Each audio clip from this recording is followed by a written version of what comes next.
¡Pueblo de Cuba! En estos momentos acaba de ser ajusticiado revolucionariamente el dictador Fulgencio Batista.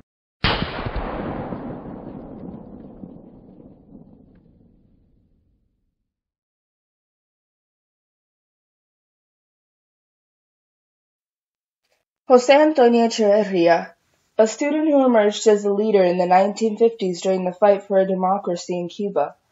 His protests and speeches inspired a movement to fight for freedom of an oppressive government not only in Cuba, but in other Latin American countries as well.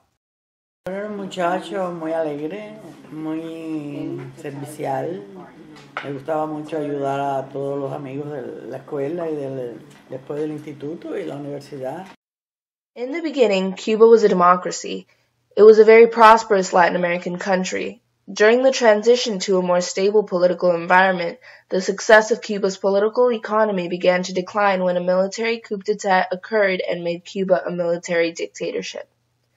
Among the military was a political candidate named Fulgencio Batista.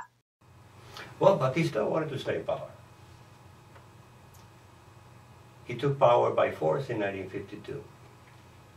He was a presidential candidate in the elections that were supposed to take place a few weeks after he took power violently, even though he didn't cause any deaths that day.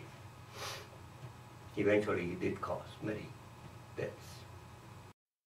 Batista was in power for the wrong reasons.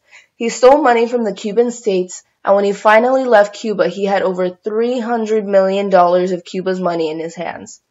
These were the kinds of actions that led people like José Antonio Echeverria to fight against the dictatorship to bring back the democratic form of government that they once had based on the Cuban Constitution of 1940. José Antonio wanted to end the dictatorship in Cuba altogether. In order to achieve that, he conducted speeches and protests that were meant to motivate the Cuban people to stand up and fight for what they believed in. During the revolution, Cuba's living standards began to decrease. 1/4 of Cuba was now illiterate.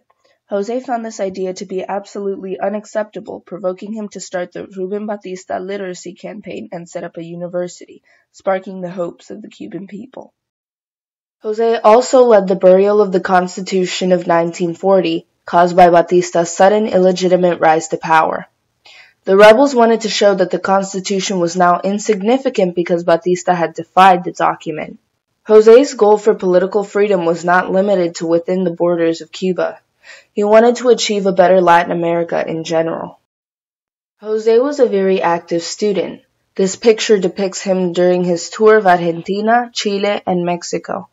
It was during this tour that he was named the president of all Latin American students. When José Figueres' forces were surrounded by Nicaragua's Anastasio Somoza, José volunteered to help defend Costa Rica.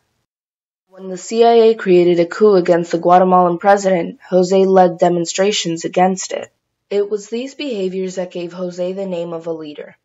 José made very subtle changes to Cuba, but these changes he made were necessary, and his courage gave Cubans hope that one day Cuba will be free again. He did manage to change things before he died. He was 24 years old. How do you change your country? How do you change your city in 24 years? It's tough. He managed to do it because he left a very clear example on how someone who's interested in politics should behave. If you believe in democracy, if you believe in the betterment of your country, you need to do something about it. You cannot just sit at home and watch what's happening. If you want to change history, you have to do something and change it yourself. José's greatest and final attempt to overthrow Batista's government occurred in the presidential palace on March 13th of the year 1957. The original plan was to oust and, if possible, assassinate dictator Fulgencio Batista. José's opponents asserted that this went against José's strong religious beliefs as a Catholic man, but he thought otherwise. He stated, "We have faith that the purity of our intentions will bring the favor of God in order to achieve the order of justice in our homeland." Unfortunately, the attack failed. the most important reason for its failure being that it was not properly organized. Certain people who were supposed to arrive at the presidential palace at a certain time never made it. There was also an element of surprise for the students when they realized that a gate had been placed in the access to the third floor, preventing the students from being able to reach it. This was precisely where Batista eventually took refuge during the attack. Another important reason for failure was that José Antonio and several of his allies had planned to take over an important Cuban radio station named Radio Reloj. The following announcement was to be made in coordination with the attack to the presidential palace.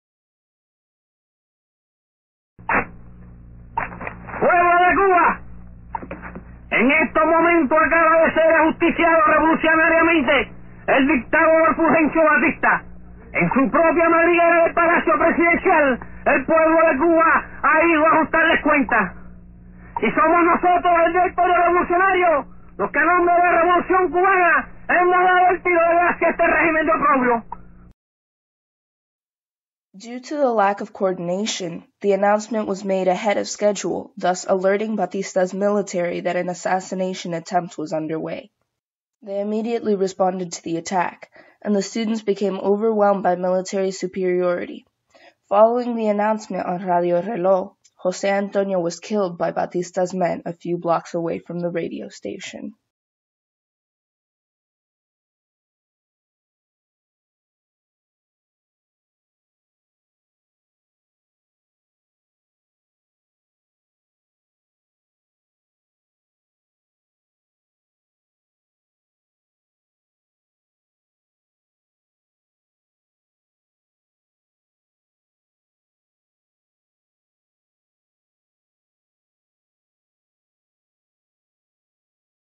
Después de su muerte yo creo que Cuba se desgració por completo porque ya Castro cogió el poder absoluto. Throughout Batista's rule, a man named Fidel Castro was seeking a way to rise to power in Cuba. Fidel Castro's mindset was to topple Batista so he could take the power that Batista had. So Batista was holding to power illegitimately. Fidel Castro wanted to reach that power so he could stay then in that power indefinitely and equally illegitimate. At the time we didn't know that, but now we knew. After José's death, a seemingly innocent, charismatic Castro took over and became an even worse dictator than Batista was. If José had succeeded, things in Cuba would have been very different. I probably would not be here if José Antonio had succeeded that day, because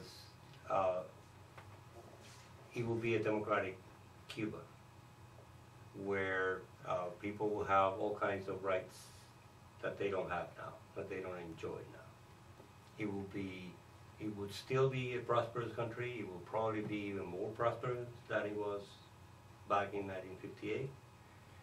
And there is no question in my mind that it will be a better place, because José Antonio was a different kind of person than Fidel Castro.